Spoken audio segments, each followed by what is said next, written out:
அன்புக்குரியவர்களே, ஆண்டவர் இயேசுவின் இனிய பெயரில் உங்களை அன்போடு வாழ்த்துகின்றேன்.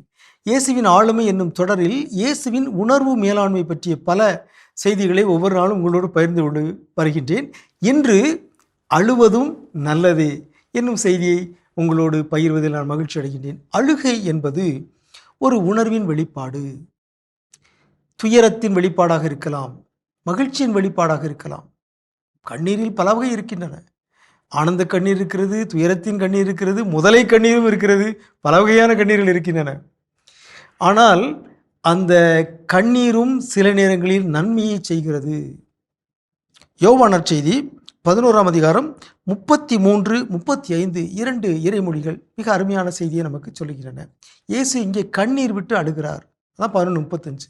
இயேசு கண்ணீர் விட்டு அழுதார் என்று எழுதப்பட்டிருக்கிறது. ஆனால் அதற்கான காரணங்கள் 2 கொடுக்கப்பட்டிருக்கின்றன. இயேசு ஏன் கண்ணீர் விட்டு அழுகிறார்?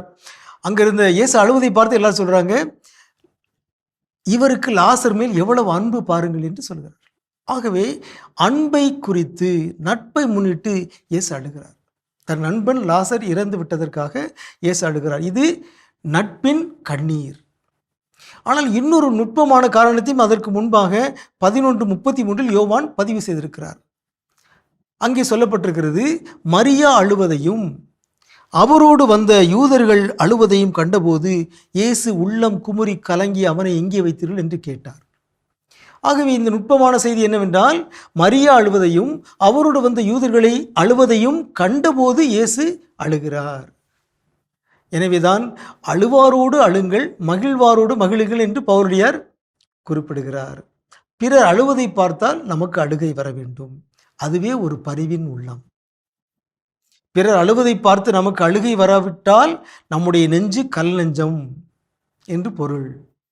ஆகவே யாருக்கெல்லாம் பிறருடைய அழுகையை, பிறருடைய துயரத்தை பார்த்து கண்களிலோ இதயத்திலோ கண்ணீர் வருகிறதோ அவர்கள் பேறு பெற்றவர்கள், அவர்கள் பரிவு மிக்கவர்கள், இயேசுவை போன்றவர்கள். இயேசு கூறினார், நான் கனிவும் மனத்தாழ்மை உடையவர்.